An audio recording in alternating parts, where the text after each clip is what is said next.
his pull-on shorts rested halfway down his hips. He was small for an 8-year-old, and every time Tilly looked at him, she saw playground bait, which was the real reason she kept him at the private Montessori, not the math skills or his inexplicable passion for science. "I'm fixin' to find that varmint a new home," she said, "'cause he sure as heck can't have this one." As predicted, Isaac giggled through her English-accented Southern speak. His laughter gave her precious seconds to think, and no time for him to doubt, even for a millisecond, that his mother was able to handle every situation that rocked their lives. Except, of course, one involving snakes. And hospitals. "What about calling that wildlife guy from the school field trip?" Isaac said. "Doesn't he rescue unwanted snakes?" "Angel Bug, you're a genius. I guess I'll have to keep you around." She expected him to puff up with pride. Instead, he frowned, and looked so like David that Tilly had to bite her lip. "What do you think Daddy would do about the snake?" Tilly no longer instigated the "what would Daddy do" game, even though she screamed silently with memories. David, waking from a nightmare, his voice full of need. "Promise me you'll never leave me, babe."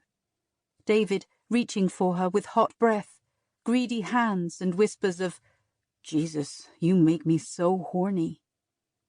David asleep on the sofa, with baby Isaac tucked into his arm. Isaac was only 5 when David died. How many of their child's memories were regurgitated stories she fed him?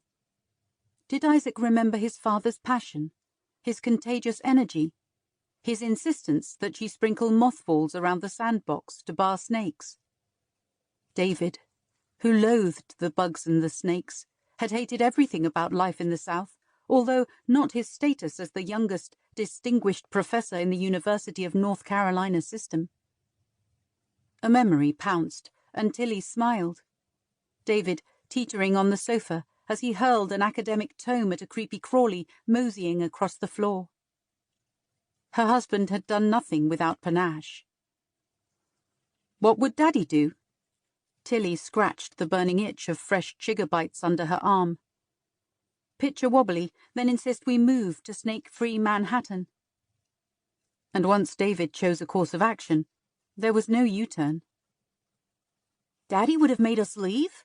That's awful." Tilly stared into the forest that isolated them at night behind a wall of primal noise. This property had been on the market for 2 years when she and David bought it. No one wanted the unfinished house, falling to ruin, the overgrown creek clogged with decades of trash, or the forest littered with refuse from a builder who abandoned the site after his money ran out. And yet, the first time Tilly saw this land, she fell in love. Wild jack-in-the-pulpits poked through the forest floor, and untamed beauty whispered to her. But she left England for one reason, and that reason no longer existed, despite the daddy game. She never talked about David's death, but the fact of it kept her company every day, like an echo. The ICU doctor had given her options and then asked how she would like to proceed. Like. A word that implied choice. Funny thing, though, she never considered the choice was hers. 1 second of blind, misplaced faith, of assuming she knew what her husband wanted, of uttering one short sentence. David has a living will. That's all it had taken to destroy both their lives. The phone rang inside the house, but neither Tilly nor the copperhead stirred.